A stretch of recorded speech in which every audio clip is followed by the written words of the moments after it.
Hi viewers, welcome to Bigg Boss Telugu news Adda. నిన్న Bigg boss house నుంచి Sonia eliminate అవ్వడం జరిగింది. సోనియా ఎలిమినేట్ అయ్యాక హౌస్లో 10 కంటెస్టెంట్స్ ఉన్నారు. ఈ వారం నామినేషన్స్లో ఎవరెవరు ఉన్నారు, వైల్డ్ కార్డ్ ఎంట్రీస్ ఎవరెవరు వస్తున్నారు అనేది ఈ వీడియోలో చెప్పబోతున్నాను. అంతకుముందు మీరు నా వీడియోని ఫస్ట్ టైం చూస్తున్నట్టయితే బిగ్ బాస్కి సంబంధించిన అప్డేట్స్ కోసం మన ఛానల్ని సబ్స్క్రైబ్ చేసుకోండి. ప్రోమో చూసుకున్నట్టయితే ఎవరినైతే నామినేట్ చేయాలనుకుంటున్నారో వాళ్ళ ఫొటోస్ని మంటల్లో వేసి రీజన్ చెప్పాల్సి ఉంటుంది. మణికంఠ వచ్చేసి నైనిక అండ్ అశ్విని నామినేట్ చేశాడు. నైనిక వచ్చేసి నబీల్ని నామినేట్ చేసింది. సీత వచ్చేసి మణికంఠని నామినేట్ చేసింది. ఇలా మణికంఠ, నిఖిల్, విష్ణుప్రియ, నబీల్, నైనిక అండ్ ఆదిత్య వీళ్ళు ఈ వారం నామినేషన్స్లోకి వచ్చారు.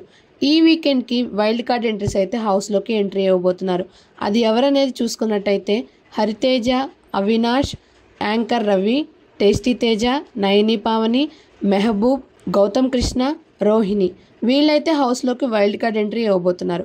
వైల్డ్ కార్డ్ ఎంట్రీస్ వల్ల ఈ వారం డబుల్ ఎలిమినేషన్ జరగబోతుంది.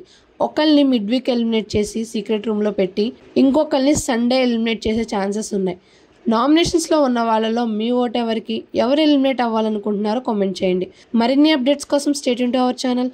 ఈ వీడియో మీకు నచ్చినట్టయితే please like, share, comment and subscribe to our channel. Thank you for watching.